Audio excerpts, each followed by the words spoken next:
дворах по адресу Интернациональная 15/1 происходит что-то ужасное. Здесь кругом мусор. В прошлом году снесли дома. И постоянно вот от этого мусора идет и запах, и пыль. Мы постоянно ходим с ребенком гулять, каждый вечер проходим, а тут вокруг негде погулять. Вот единственные 2 садика, мы сюда заходим, и тут невозможно. Вот рядом мусор находится. Буквально тут, наверное, сколько? Ну, метров 100, наверное.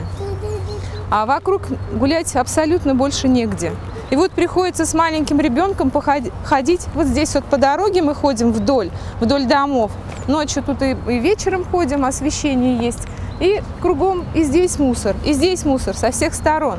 Дышать невозможно маленькому ребенку. И даже ночами открываешь форточку, и этот запах, он тоже как бы присутствует. Ну, год-то прошел второй. Вот они начали с того конца и до сюда ломать. И вот эти дома будут убирать. Тоже такая же ведь будет свалка. Пусть они сразу убирают эту свалку, раз ломают. Пыль идет, ветер, пыль, и все во дворе, в окнах, во дворе. И это же где-то что-то делает, производят вот это вот развалин зданий. Тут же эти кучи или увозят, или их огораживают, чтобы действительно домам этот мусор не мешал. Скажите, а какой ЖЭУ у вас? У нас ЖЭУ номер 69.